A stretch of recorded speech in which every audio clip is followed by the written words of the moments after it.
Hi everyone, मैं प्रिया और अपने चैनल पर आप सभी का स्वागत करती हूँ। चलिए, तो मैंने आपको लास्ट वीडियो में बताया था कि कैसे विदुर ने पांडवों को लेने वहां पे पांचाल पहुंच जाते हैं, क्योंकि उन्हें पता चल जाता है कि पांडव अभी भी जीवित हैं। अब क्या होता है, जब सभी को पता चल जाता है, धृतराष्ट्र को, दुर्योधन को, तो उनके सामने बंटवारे का प्रस्ताव रखा जाता है युधिष्ठिर के सामने। तो देखिए क्या होता है।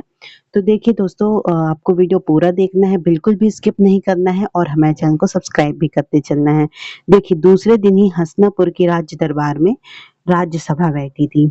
भीष्म पितामह के निमंत्रण पर पांडव भी वहां उपस्थित थे। महाराज धृतराष्ट्र ने युधिष्ठिर से कहा, पुत्र युधिष्ठिर, तुम धर्मराज के अवतार, बुद्धिमान व सहनशील हो।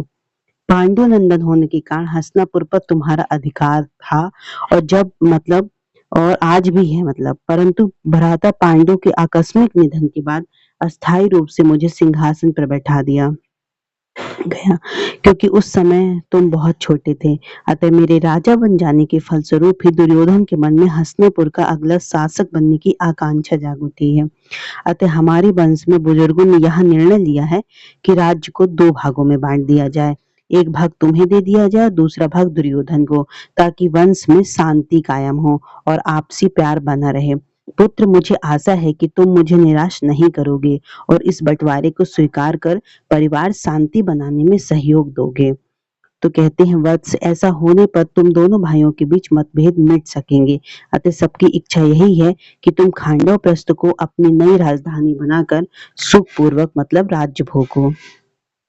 फिर क्या, फिर कहते हैं कि इंद्रप्रस्थ का जो उदय हो जाता है, जब युधिष्ठिर अपने भाइयों माता कुंती द्रौपदी को साथ लेकर खांडव प्रस्थ के लिए चल दिए।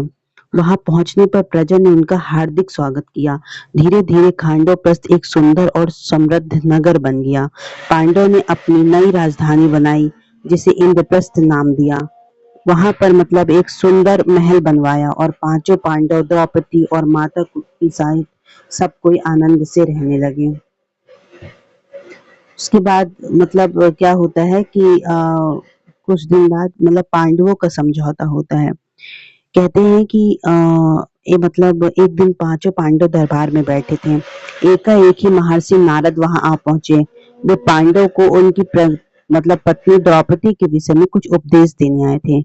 उन्होंने उन्हें दो राक्षस, एक सुंद और उपसुंद की कथा सुनाई, जो एक परम सुंदरी तिलोत्तमा के लिए परंपर लड़कर मर गए थे। और महर्षि नारद के समझाने पर पांचों पांडव ने ऐसा समझौता लिया कि प्रत्येक भाई द्रौपदी के साथ बारी बारी से एक समय बिताएंगे। इस बीच दूसरा कोई अगर उनके कक्ष में आएगा, तो जो भी आएगा, जो भी इस नियम का उल्लंघन करेगा, उसे 1 वर्ष के लिए वनवास जाना होगा। देखिए, तो आपको भी पता है कि अर्जुन को वनवास हो जाता है, क्योंकि वो विघ्न उत्पन्न कर देते हैं पति पत्नी के बीचों में।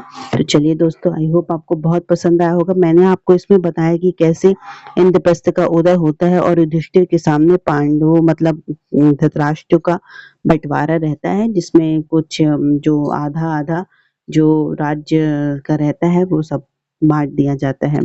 तो आई होप आपको वीडियो बहुत पसंद आया होगा दोस्तों। तो हमारे वीडियोस को ज़्यादा से ज़्यादा लोगों तक शेयर करें और हमारे चैनल को सब्सक्राइब भी करें। मैं आपको कल बताऊंगी कि अर्जुन को कैसे वनवास हो गया था और वनवास होने के दौरान उन्होंने वहां पे क्या-क्या सीखा। चलिए, और मैं जैसा कि हमेशा से कहती हूँ कि अगर आप सनातन धर्म से हैं, तो आपको महाभारत महाकाव्य ग्रंथ अवश्य ही पढ़ना चाहिए। चलिए, बाय बाय दोस्तों, जय श्री कृष्ण।